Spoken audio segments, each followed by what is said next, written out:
Manban Taper Fade ang ating haircut tutorial sa video ito.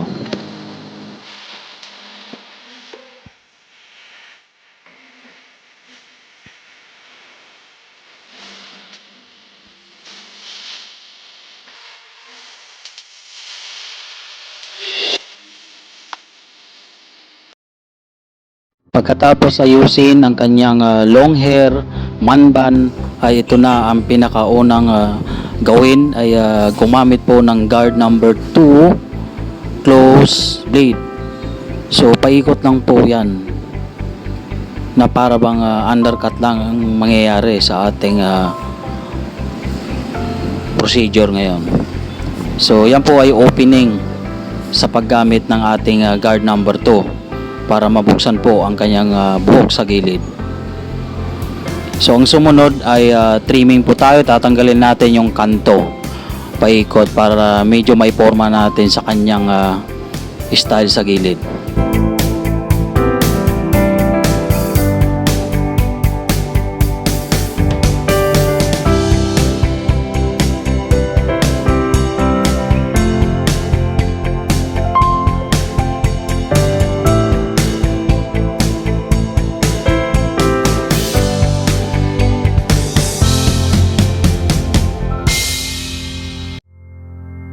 At ang sumunod ay gumamit ako ng guard 1.5 close blade. Sa baba lang mismo ng dinaanan ng guard number 2 para pababa ng pababa po ang ating size ng kanyang buhok sa gilid para maabot natin yung ating target na fade. So ito po, panoorin nyo po, napaikot po natin yung guard 1.5. At ang sumunod ay guard number 1. Yan na po ang ating pinaka-guideline sa fade. So close blade po tayo, paikot lang po yan.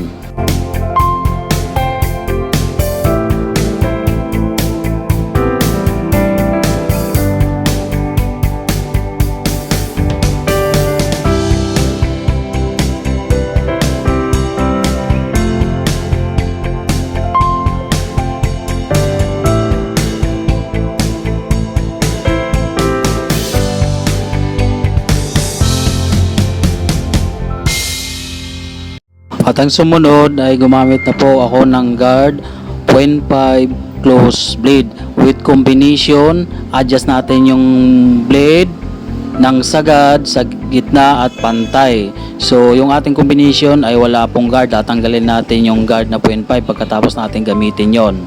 So yan na po yung ating procedure number 3, yung 0.5 guard with combination, no guard, adjust ang blade ng sagad sa gitna at pantay po. So taper lang po ang ating fade ngayon sa patilya, sa likod, left and right na patilya ang ating ipipade ngayon.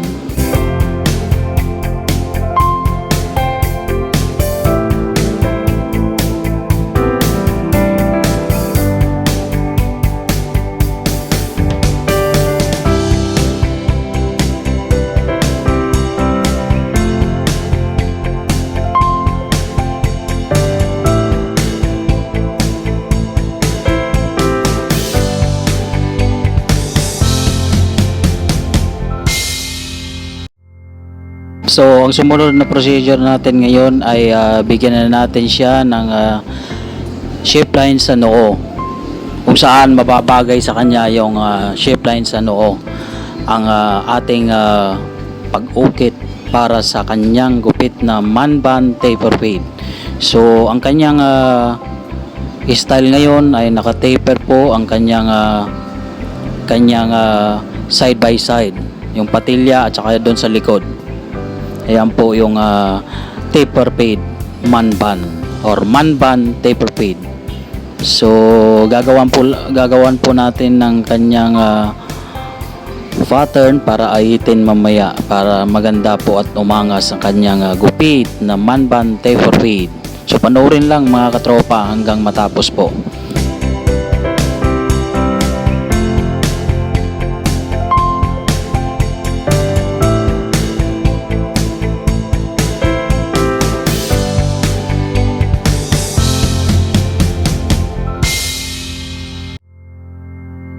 So ano nga ba ang manban? Ang manban po na haircut ay parang undercut lang din na mahaba ang taas na nakatali po siya. So sa gilid ay depende po iyon sa barbero kung anong fade ang maibigay niya na may forma sa kanyang gupit na manban. So yun po ang ibig sabihin ng manban haircut.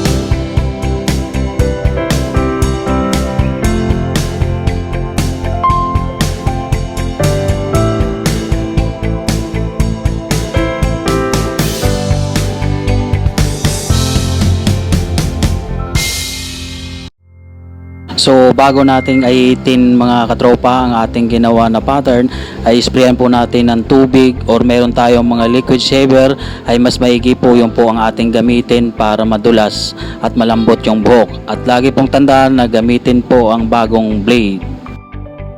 Sundan lang po ang ating ginawa na pattern para hindi na po maligaw sa pag-ahit.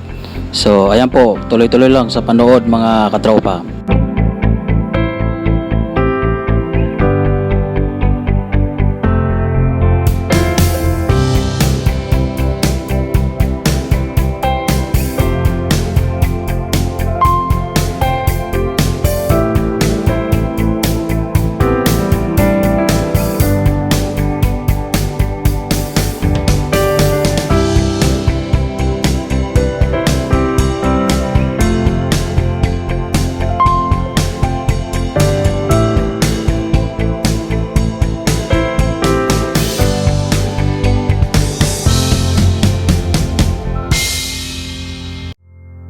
So ayan, napaikot natin ngayon ang ating pag-ahit kung saan makumpleto natin yung ating outline, mapinis, mapulido na sa pamamagitan ng ating pag-ahit na patayo, pahalang, pahilis, pasalungat.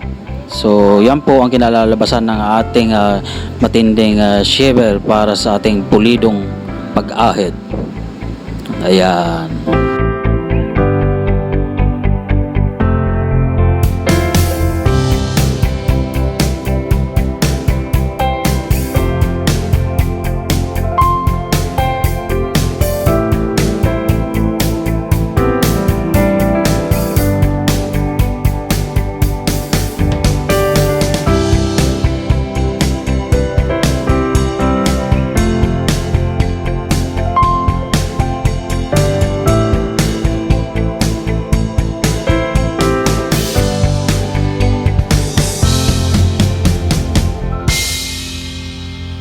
So pagkatapos gamitan ng Simpa shaver, paikot sa kanyang taper fade sa patilya at sa likod, side by side ng kanyang patilya, ay gumamit uli ako ng corded clipper para i-develop ang kanyang upper fade na nakikita natin na mangitim-ngitim sa kanyang upper fade para maganda po tignan ang kanyang pagka-blending sa kanyang upper fade. So inaayos po hanggang mapaikot natin ngayon sa kanyang taper ang kanyang upper fade para maganda po ang pagka level up kumbaga.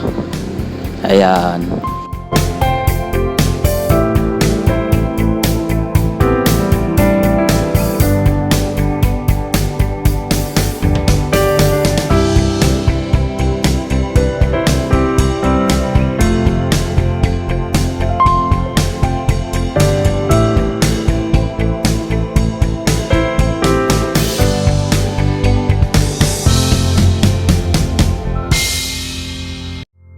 So trimming na po ako ngayon. Gumamit po ako ng mini cordless clipper para i-trim po ang kanyang sa taas ng kanyang fade paikot para mawala na po yung dapat itrim natin na nangitim-ngitim at may pantay natin at may saayos natin ang kanyang buhok sa gilid. So yan po ang ginagawa natin, yung mga lumalagpas, ayan po ang ginagawa ko ay titrim natin ngayon para pulido tignan at makinis po. So panoorin mga katropa hanggang matapos.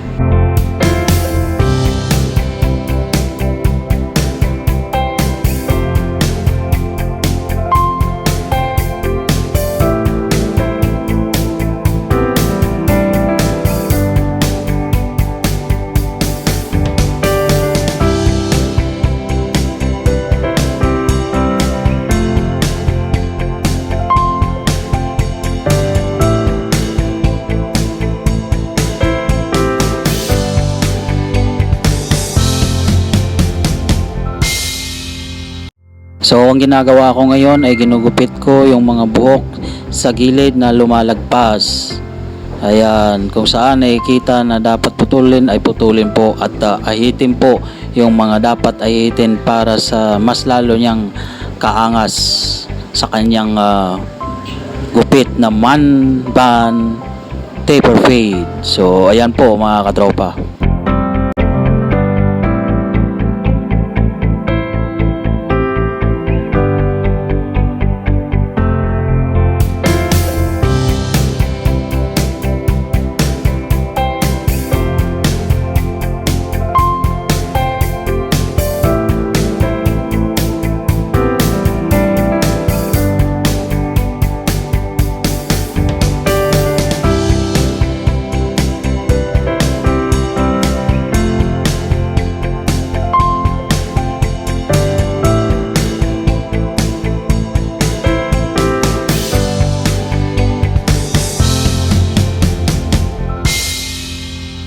So ayun po ang ginawa ko doon ay pinantay lang po yung dulo ng kanyang buhok dahil hindi po pinabawasan ito at para matawag po siya na man bun taper fade. So ang sumunod ngayon ang ginawa ko ay blower natin ngayon para makita natin yung ayos ng kanyang buhok, yung kanyang top hair. Ayan, itatali natin para magmukha na siyang man bun taper fade. So panoorin po ang mga sunod na aking gagawin mga katropa.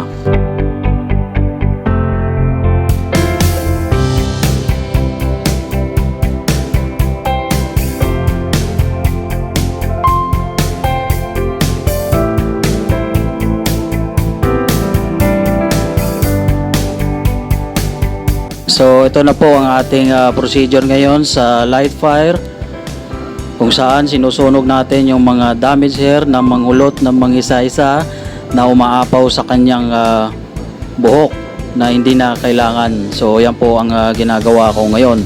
So wag po gayahin mga katropa pag hindi nyo po alam dahil maiwasan po natin yung madamage natin yung mga ating ginugupitan. So sana marami kayo natutunan dito sa aking haircut tutorial. At subscribe lang po sa aking YTC Jasky Barbero Supero. So muli ako po ay nag-iwan sa iyo ng maraming salamat po.